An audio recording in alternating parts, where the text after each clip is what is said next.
के बाद अब बात कोरोना की। प्रदेश में आज 814 नए पॉजिटिव मामले सामने आए। राज्य में कोरोना का संक्रमण 1 लाख के पार पहुंच चुका है। राज्य में कोरोना पॉजिटिव की संख्या अब 1,08,494 है। प्रदेश में कोरोना से अब तक 1,286 मौतें हो चुकी हैं। 89,370 केस पॉजिटिव से नेगेटिव हो चुके हैं। 87,849 लोग डिस्चार्ज होकर घर जा चुके हैं। प्रदेश में 17,838 केस एक्टिव हैं। आज 18 रिकवर हुए, 18 को डिस्चार्ज किया गया है।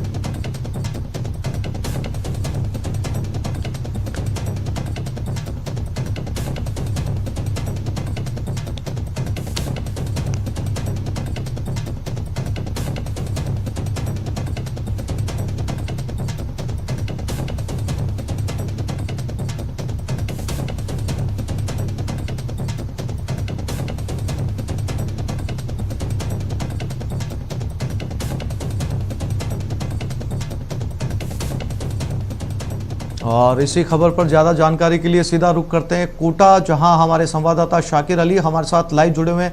शाकिर, रोज जो आंकड़े सामने आ रहे हैं वो पिछले बीते हुए दिन की बजाय अगले दिन ज्यादा हो जाते हैं। यानी सीधे तौर पर अगर आंकड़ों पर गौर किया जाए तो पॉजिटिव की संख्या बढ़ती जा रही है।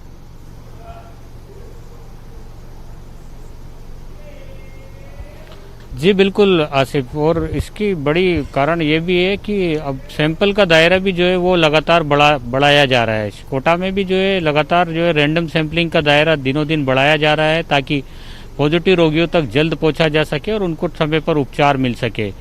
तो पॉजिटिव रोगियों की तादाद में बढ़ोतरी का एक बड़ा कारण है क्योंकि सैंपल अब ज़्यादा लिए जा रहे हैं, रैंडम सैंपलिंग और ज़्यादा ली जा रही है। शहरी क्षेत्रों के साथ साथ ग्रामीण इलाकों में भी जो है पॉजिटिव रोगी मिल रहे हैं।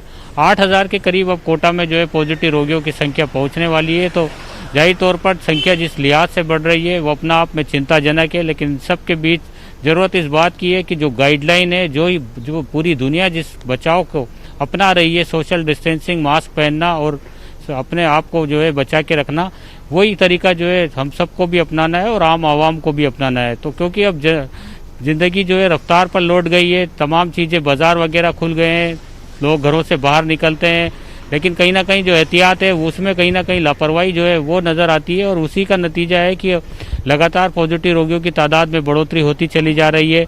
हालांकि कोटा में जो है ठीक होने वाले रोगियों की तादाद भी अच्छी खासी है। करीब 5,000 के करीब लोग ऐसे हैं जो अब तक अस्पताल से इलाज पाकर के अपने घरों को लौट चुके हैं, लेकिन 2,000 से ज़्यादा एक्टिव केस अभी भी कोटा में मौजूद हैं। तो ऐसे में जिस तरह से गाइडलाइन की पालना के लिए जिला प्रशासन, स्वयंसेवी संस्थाएं, जनप्रतिनिधियों की ओर से लगातार अपील की जा रही है, उस अपील को जो है अब आम जनता को भी गंभीरता से लेने की ज़रूरत है। उन्हीं को अपना बचाव करना है क्योंकि इसका इलाज जो है, सबसे बेहतर इलाज जो बताया गया है वो सोशल डिस्टेंसिंग और मास्क पहनना बताया गया है। तो उसको अगर बिल्कुल मास्क बहुत जरूरी है। हमारे साथ सचिन शर्मा और कपिल शिमाली भी उदयपुर से जुड़ चुके हैं, उनके पास चलते हैं। सचिन, लगातार मामले बढ़ते जा रहे हैं, जो रोज आंकड़े सामने आते हैं वो बीते हुए दिन से ज्यादा आते हैं, लेकिन ये भी कहा जा सकता है सचिन कि आम लोगों में भी अवेयरनेस अब बढ़ने लगी है।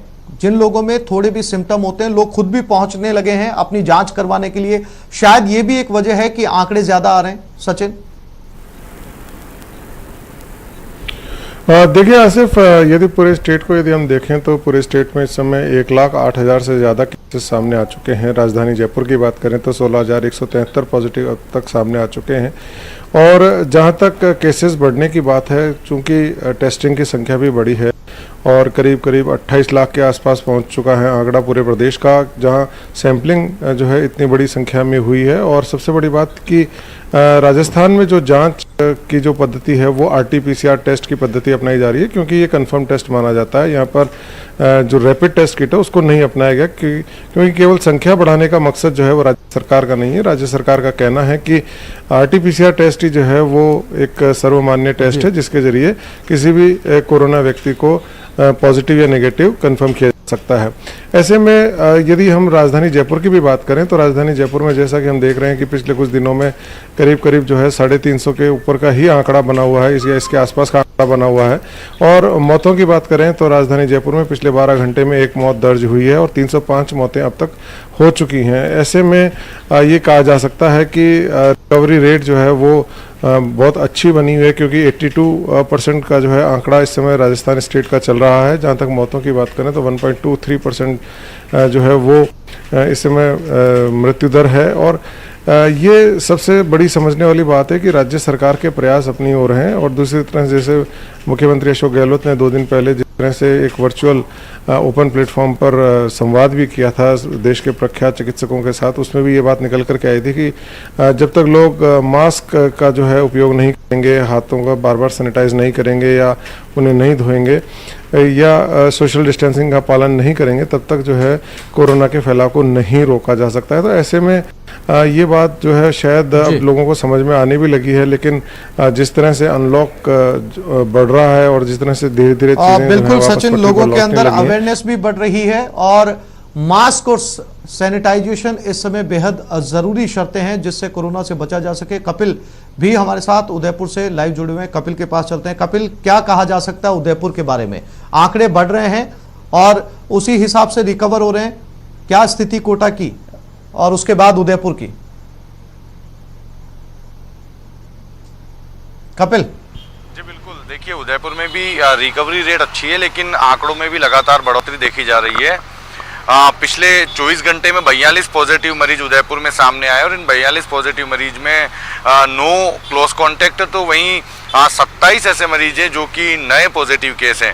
कुल पॉजिटिव मरीजों की संख्या उदयपुर में 3487 हो चुकी है, लेकिन ठीक होने वाले भी 3100 मरीज हैं जो कि कोरोना को अब तक मात दे चुके हैं और इसमें से अधिकांश मरीजों को डिस्चार्ज भी किया जा चुका है। तो कुल मिलाकर रिकवरी रेट अच्छी है, लेकिन संक्रमित मरीजों की संख्या भी बहुत तेजी से बढ़ रही है। इसका एक बड़ा कारण, जैसा कि पहले आप बता रहे थे, कि सैंपलिंग ज़्यादा हो रही है, इसके चलते पॉजिटिव मरीज ज़्यादा सामने आ रहे हैं। तो ये भी एक बड़ा कारण है, लेकिन ये और समझना होगा कि जिस तरह से लोगों में थोड़ी अवेयरनेस बढ़ी है, अब मास्क को लेकर विशेष अवेयरनेस लोगों में नजर आ रही है, क्योंकि मुख्यमंत्री ने हाल ही में जिस तरह से स्पष्ट किया था कि यदि हर व्यक्ति मास्क लगाएगा तो इस चेन को तोड़ने में बहुत जल्दी प्रदेश को सफलता मिलेगी। तो ये एक जो अवेयरनेस मैसेज है, ये लोगों को बिल्कुल कपिल, सबसे जरूरी शर्त इसकी मास्क और सोशल डिस्टेंसिंग कही जा सकती है और आम आदमी को इसका ख्याल रखना होगा। जोधपुर से ललित हमारे साथ जुड़ गए हैं। ललित, जोधपुर के क्या हालात हैं कोरोना को लेकर?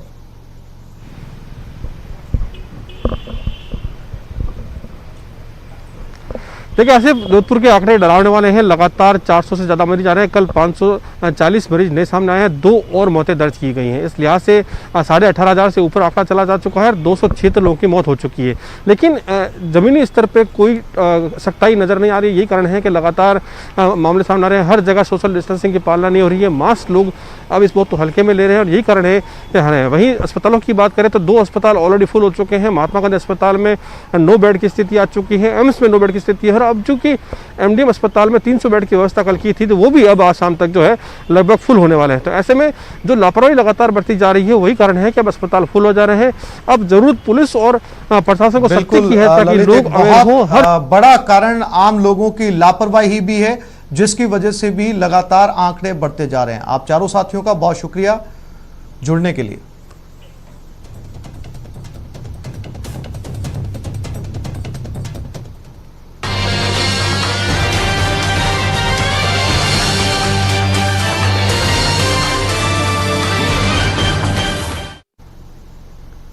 प्रधानमंत्री नरेंद्र मोदी का आज 70वां जन्मदिन है। जन्मदिन के मौके पर पीएम को देश विदेश से बधाइयां मिल रही हैं। इस खास मौके को बीजेपी सेवा सप्ताह के रूप में मना रही है। आज पीएम के बर्थडे के मौके पर देश भर में कई कार्यक्रमों का आयोजन किया जा रहा है। इस मौके पर जगह जगह केक काटे जा रहे हैं। दिल्ली से गुजरात तक 70 किलो का केक काटा जा रहा है और पीएम की लंबी उम्र की कामना की जा रही है।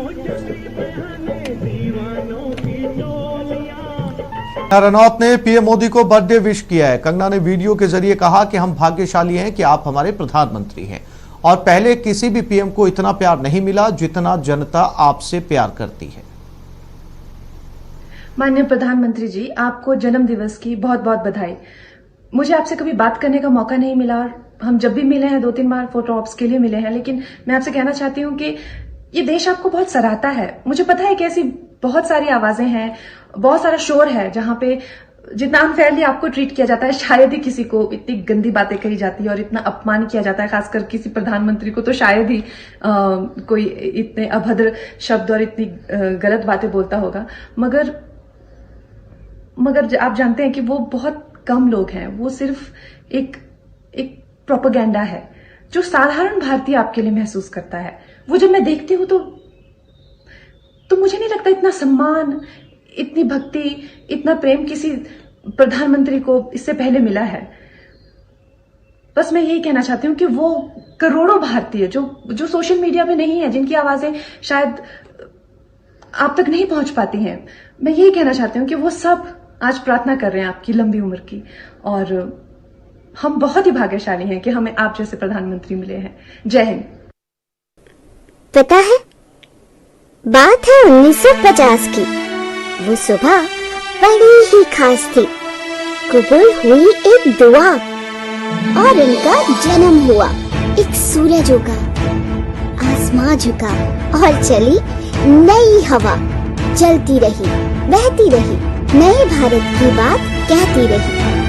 फिर एक दिन उसे सब ने अपनाया और उसने लाल किले पे ध्वज लहराया। फिर चली वो विकास की ओर, जब किया भ्रष्टाचार का शोर। सामने खड़ा था दुश्मन पहाड़, इसकी गर्जन जैसे शेर की दहाड़। घर में घुस के वार किया, शत्रु का संहार किया। चलती रही, बहती रही, नए भारत की बात कहती रही। शिक्षा का सम्मान किया, हर वर्ग और धर्म को समान किया।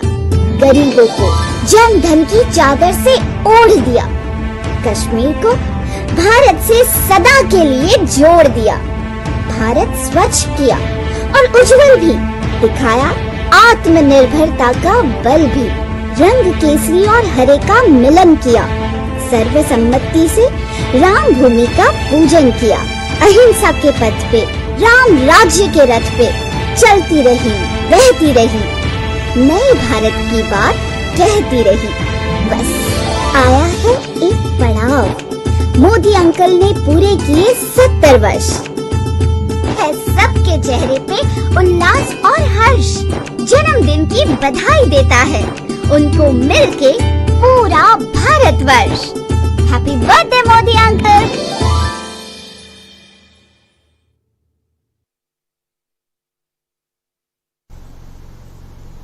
तो इस बुलेटिन में फिलहाल इतना ही। नमस्कार।